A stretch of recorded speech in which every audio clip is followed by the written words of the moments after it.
UN report has sounded another alarm on climate change. It says the world faces 2.5 to 2.9 degrees Celsius of warming above pre-industrial levels if governments do not boost action. Now, that's well above the target of 1.5 degrees adopted by the next round of national climate plans will be pivotal. These plans must be backed with the finance, technology, support and partnerships to make them possible. The task of leaders at COP28 is to make sure that happens. In the face of unprecedented environmental challenges, the international community is gearing up for a pivotal moment in tackling climate change, the 28th Conference of the Parties, or COP28. Scheduled to take place in Dubai, this gathering of world leaders, scientists, activists and policymakers promises to be a defining chapter in the ongoing effort to address the climate crisis.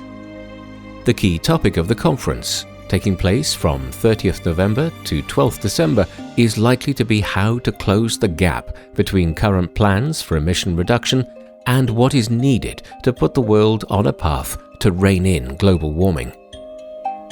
是的，就是今年的 COP28 非常的特别。 The COP28 this year is a special event. Since the signing of the Paris Agreement during COP21, this is the first time for the world to sit together and conduct a comprehensive evaluation of its effectiveness. A week prior to the opening of the conference, we chatted with Chinese explorer and NGO co-founder Hu Jiaojiao, who set forth to Dubai with her team to deliver speeches at the China Pavilion of the conference.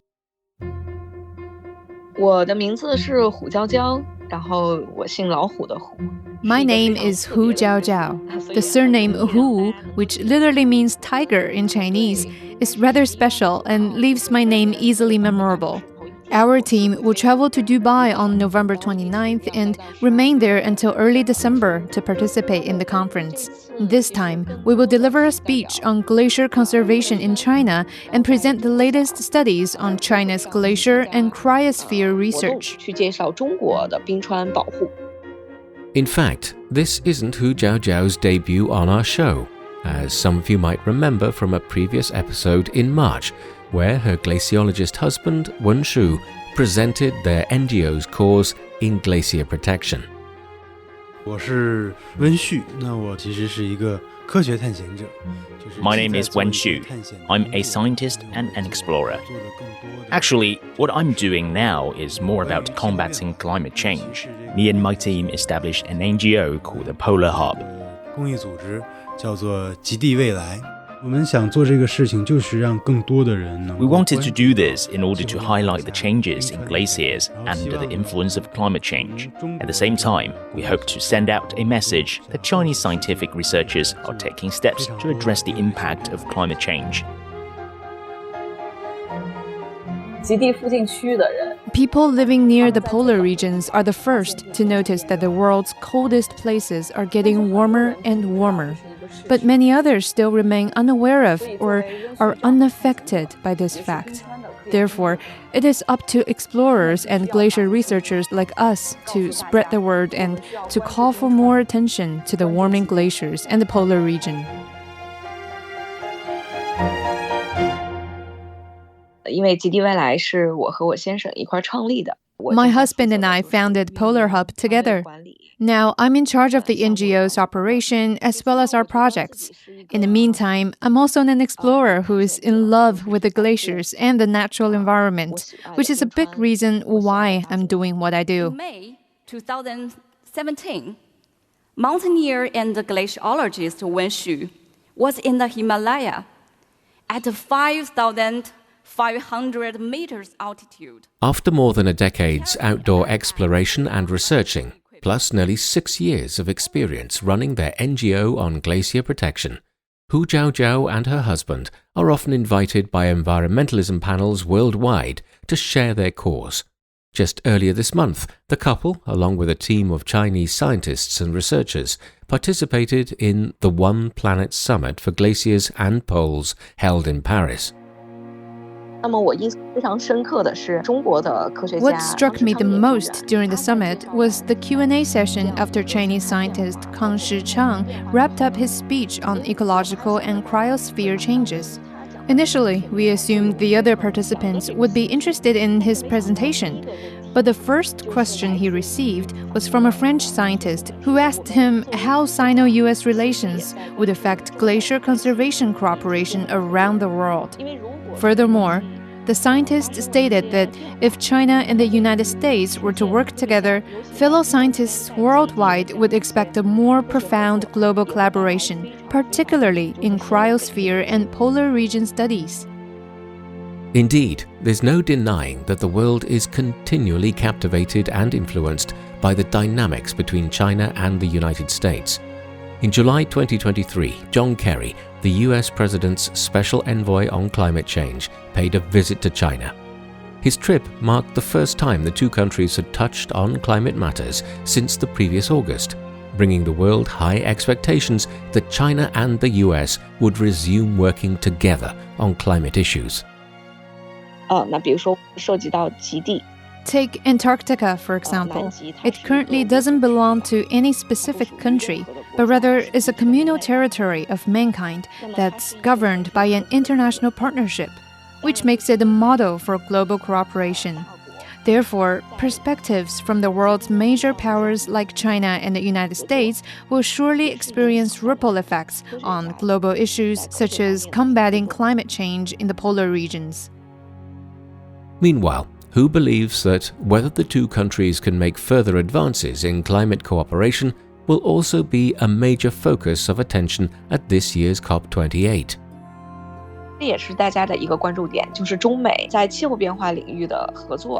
I believe that cooperation between China and the United States on climate change has always been a source of attention. And whenever there are frictions in Sino-US relations, the icebreaker is usually a discussion on climate change. On November the 15th, China and the United States issued a joint statement entitled The Sunnyland Statement on Enhancing Cooperation to Address the Climate Crisis. We also studied the statement and discovered that it is more detailed and focused on practical implementations. Just as Hu Jiaojiao mentions, the two governments said in the joint statement that they will launch a working group on enhancing climate action in the 2020s to restart bilateral dialogues on energy policies and strategies. Some of the practical measures include promoting energy transition, circular economy and resource efficiency, low carbon and sustainable provinces, states and cities. Based on her observations, Hu Jiaojiao happily shares that such collaborations will bring help to deepen policy exchanges on energy-saving and carbon-reducing solutions that will ultimately help make a difference in the polar regions. Meanwhile, Hu Jiaojiao and Wen Shu are also actively seeking glacier research collaboration between their organization and other international facilities. 2022年，就是去年的时候，我们是一起到达了美国的冰芯库。 In 2022, we visited a US-based ice core laboratory where the American scientists store the ice cores they drilled from the glaciers for future research. They were very open about their technologies and shared a lot on how the ice cores were preserved, as well as how their organization operates. We learned so much from them and were told that if we were to start a similar ice core bank in China, they would be happy to provide us with knowledge as well as technical support. Having seen with her own eyes how the glaciers around the globe are melting much faster than scientists' expectations, it is the wish of glacier scientists worldwide to work together on the same agenda. As a participant and practitioner of this endeavor, Hu Jiaojiao suggests that great powers of the globe should take the lead during climate discussions such as the ongoing COP28 to incorporate diverse voices from all corners of the world. 我们之前也是提出 I always emphasize that when we discuss the future of the polar regions, voices from both the polar regions and the developing world should be heard. This includes not only areas near the North and South poles, but also the third pole, which encompasses several developing countries surrounding the Qinghai-Tibet Plateau in Central, South, and East Asia. On this notion, I think US-China climate cooperation will take a good lead, and we look forward to more developing countries joining forces in the cause of glacier conservation.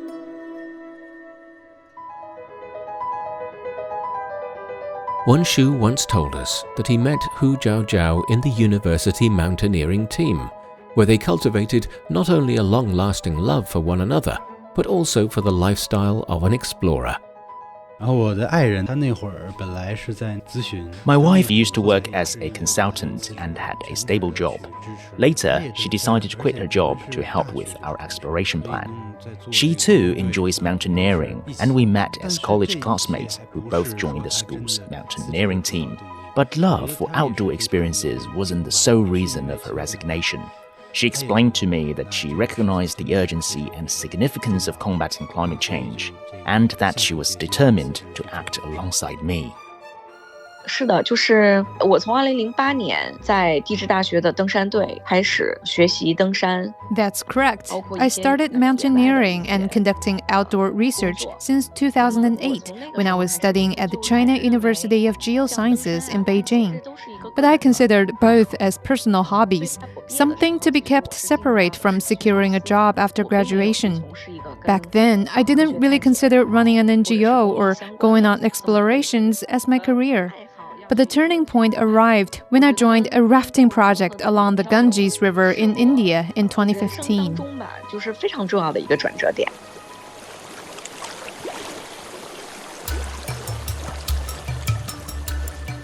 The project Hu Jiaojiao mentions is called Access Water, which was founded by two famous polar explorers, Anne Bancroft from the US and Liv Arnesen from Norway.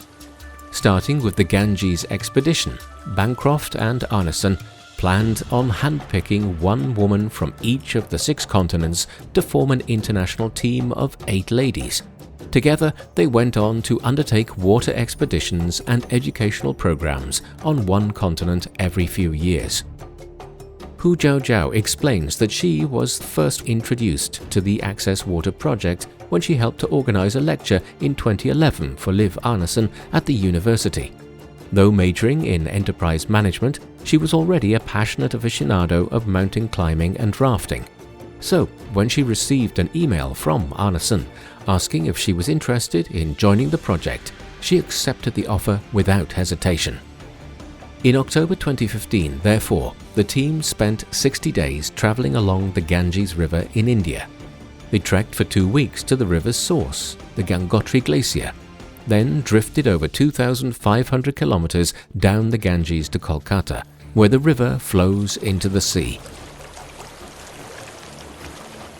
那在这个过程当中，其实对我来说有很多的改变，因为我以前觉得这是一次漂流。 In fact, that experience had brought about a lot of changes in my life. I used to think it was merely a fun drifting activity, but it was much more than that. We also connected with local NGOs who led us to the villages and cities along the river while we were floating. We went to local schools and communities and met the children.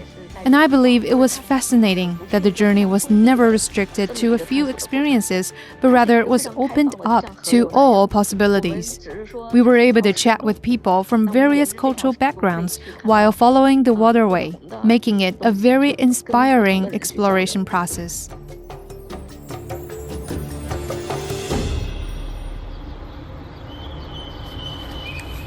When holding talks and conversations with local villagers, the ladies explained how glaciers melt into waters and rivers, as well as why it matters to keep a clean access to water.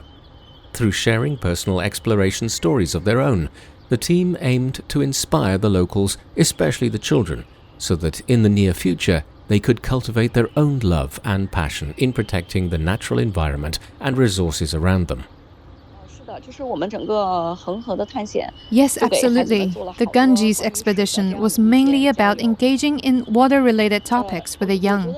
And in the meantime, we were also strongly encouraged by their feedback. The local people were very interested in what we had to share. Each time we stopped at a village, there were crowds of people gathered together who chatted with us. Most importantly, I saw sparkling lights in the girls' and the young women's eyes when they heard about our journeys. It was as if they saw a different lifestyle in us, where women broke gender norms and followed their passion to be explorative in nature. I think it was a very powerful observation both for them and for us.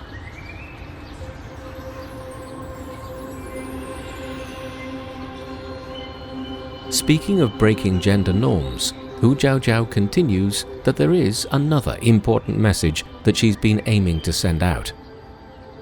我的先生也是在做探险的工作，跟我一样。 You see, my husband is an explorer, and so am I. But when being interviewed or during daily communications, he seldom gets questions like, how do you balance your work schedule and family time?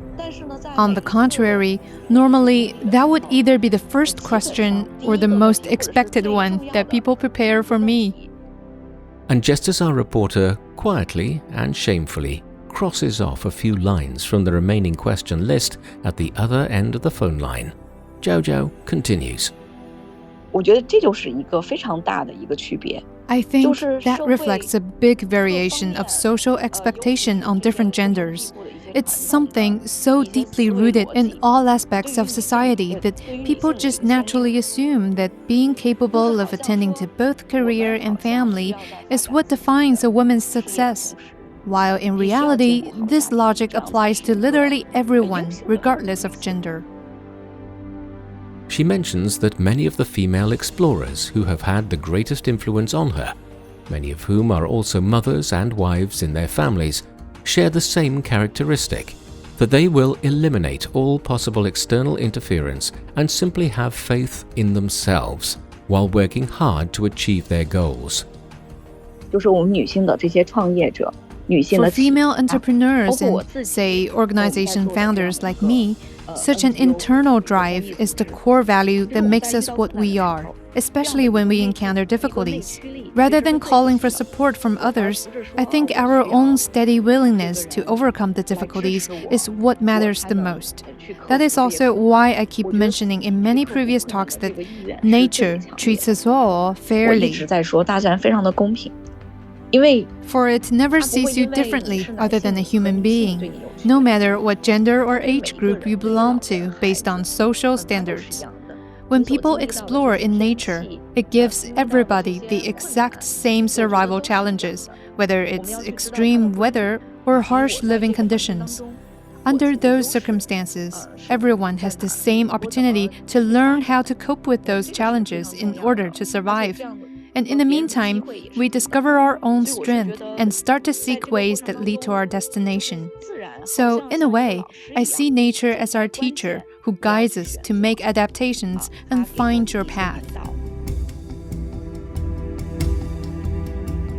Born and raised in southern China's Yunnan province, Hu Jiaojiao's family is one of the Yi nationality, an ethnic group that is based in the mountainous regions who naturally have a close bond to the natural world. Growing up, Jiaojiao recalls that she and her friends would follow the local traditions and go pick mushrooms in the mountains every year. Meanwhile, the elders in the family would teach them to remain grateful and respectful to nature, which has become a rule of life for her even until this day.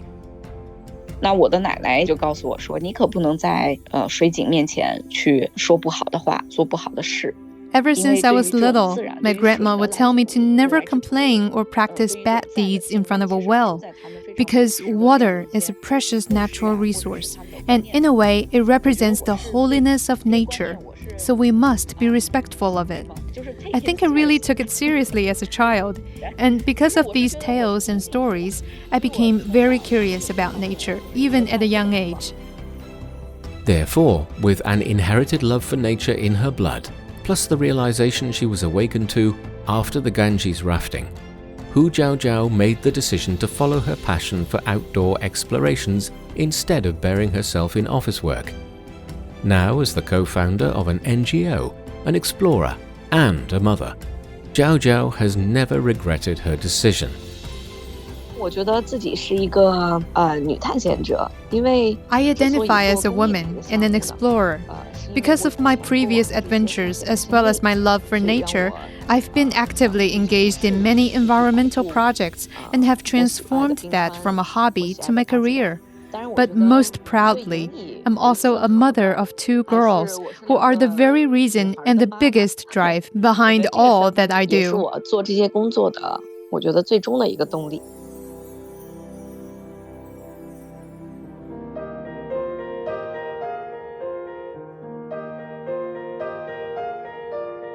To both Hu Jiaojiao and Wen Shu, their children are the best gifts to them, but at the same time, a main reason for them to work harder and faster at their cause. Both environmentalists and explorers, they've witnessed the outcomes of global warming more directly than most people.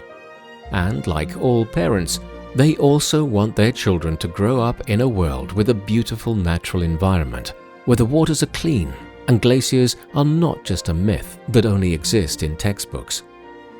Jiaojiao says that it is of vital importance that her daughters, as well as the next generation in general, learn about ecological restoration and how to deal with climate change. 因为好多的女性探险者，她们也是母亲。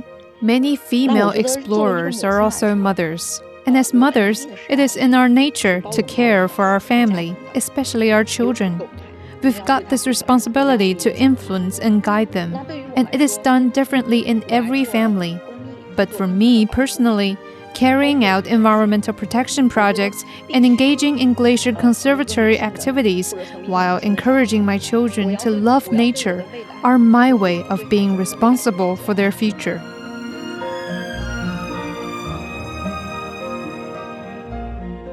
Every year, Hu Jiaojiao takes the girls back to their hometown in Yunnan to spend some quality time there with them.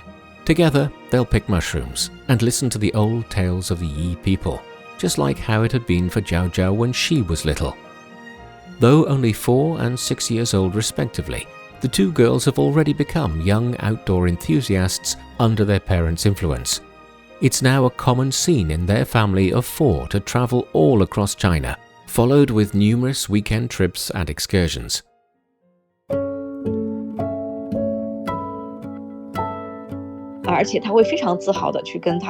And when asked to introduce their parents at school or in kindergarten, my kids would proudly tell their friends and classmates that my mom and dad are the guardians of the earth, and their job is to protect our planet. And that's like the best acknowledgement of our work, but at the same time, kind of adding a bit of pressure on us to keep working harder, you know? When asked what difficulties she still encounters nowadays, after 6 years working as an environmentalist, Hu Jiaojiao says that inspiring people to connect glacier protection to their day-to-day life remains a hard nut to crack.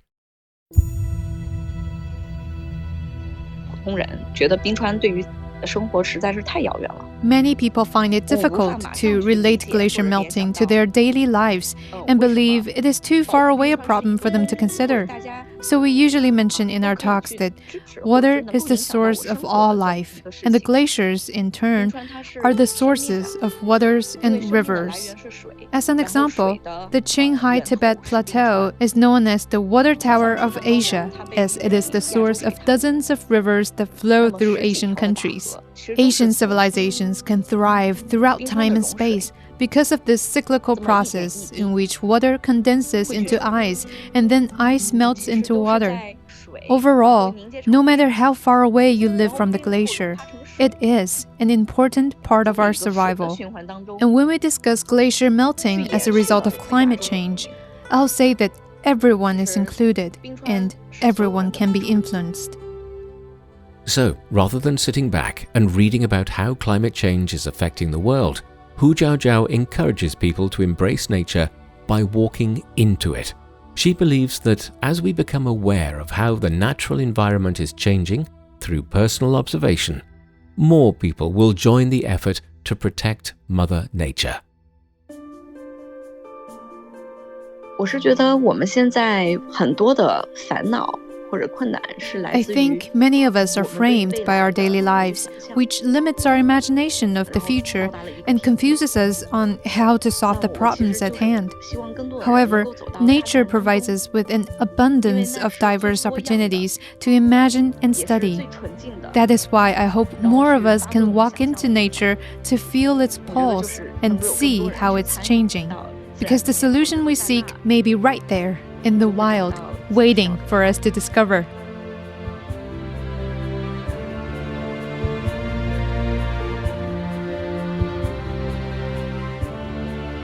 And with that, we conclude this episode of Footprints.